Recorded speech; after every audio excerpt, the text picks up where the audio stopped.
Chris's work really created the foundation for what I call the basic science of health informatics. And that is that if we have data, how do we actually express those data in ways that make sense to clinicians, to researchers, to managers, to people doing public health? That doesn't happen spontaneously. In fact, what was created was a Tower of Babel where people just couldn't interact with each other.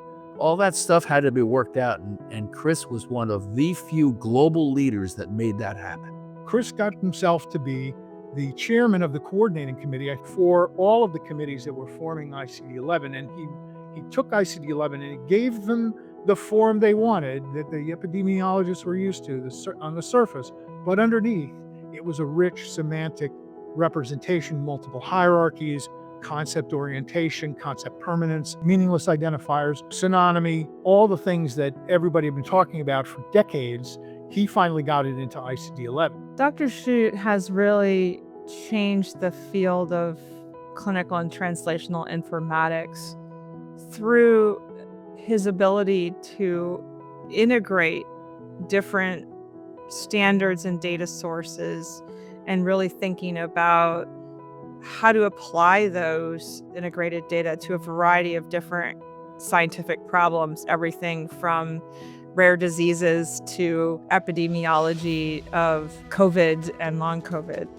Chris has had the talent of identifying what's important. Chris is not only focused on creating standards, including terminology, including data standards and things of that nature, but also he's worked and contributed to how those standards get used. Chris is always playing three-dimensional chess. He's always thinking ahead. He's thinking about how can my work be sustainable over the long term? How can it be useful, not just this year or next year, but decades from now? When I was a medical school student, I recognized a lot of what we were learning came from folklore and anecdote. Basically, the senior clinicians would teach the junior clinicians who would teach us, and we'd grow up and become senior clinicians, and it was an apprentice model. I said, well, gosh, can't we be more scientific about this? Can't we get evidence and data and information? I said, I can fix that problem. I went off after clinical training and became trained in epidemiology and biostatistics, had all this machinery, machine learning models, very sophisticated biostatistics, only to find out there was no data. Not really, not very much. Small case studies, small clinical trials. I said, well, I can fix that. I'll go into informatics. And when I got there, I realized that data was actually fairly inchoate. There were no standards. There was no consistency. So I said, okay, I can fix that. I'll go into standards. And I did. I learned a lot about health information standards and syntax and HL7 and all kinds of other things. And only to find out at the end of the day that the core of the problem was vocabulary or nomenclature or ontology. That really to make something comparable and consistent, you needed to have semantic comparability. Consistency. So one of these days, the model, as we fix terminology, we can fix informatics, we can fix data, we can fix epidemiology and biostatistics, and we can go back to the original goal of a learning health system, which is to take knowledge so that we can improve care, find out what helps, what hurts. You have to align not just the data, but the people that are connected to the data. His ability to do that across such different kinds of communities and different kinds of contexts, I think has really been at the foundation of his success and also his place of happiness in his career. His best achievements have been all about steady integration of people towards common missions. Good example of that is the National COVID Cohort Collaborative, or NC3. This is a reaction to the COVID pandemic and trying to understand both the care and the outcomes and how the pandemic was spreading, et cetera. And they created the world's largest integrated compendium of electronic health record data for research and analyses. Chris co-led this initiative. It was amazing. It went from start to public access in only 4 months. For this, he received the HHS Secretary's Award for Distinguished Service.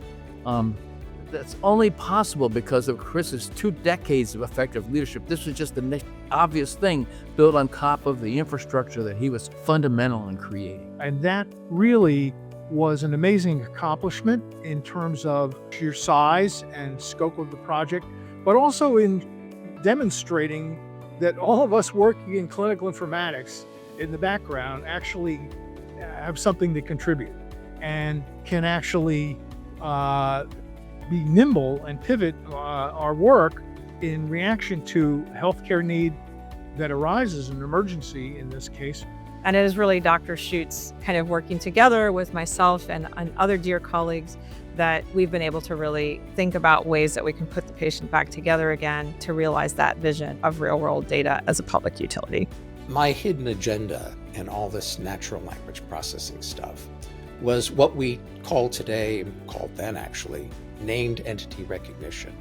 And that's a bunch of jargon, but the goal was to take fragments of speech, be they procedures, diagnoses, findings, symptoms, and generate an ontological anchoring for those elements so that you could then compute reliably and consistently moving forward. And he really took all of his knowledge and expertise in terminologies and post-coordination and everything and put it together for ICD-11.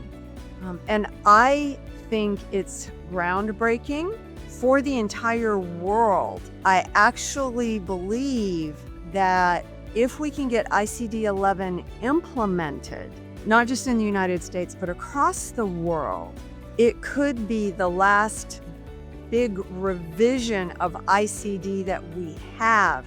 And that would be an incredible legacy that Chris has left the world. Well, I think what's going to be interesting now with all that's happening, the government and other places, is looking at the leadership of people like Chris, because we have to move clinical research forward. People like Chris are going to be people that are going to be the change motivator for some of the things that we're doing, along with some others. Those are the people who have the strength, the background, and the courage to stand out and move ahead. And I think that's absolutely mandatory if we're going to solve the healthcare crisis. Get a system that really embraces the future. I think the most impactful people in my career were my colleagues, where we taught each other and we learned together and we pushed the field forward. And they were by far the most impactful people in my career because I learned from them and hopefully they learned somewhat from me too.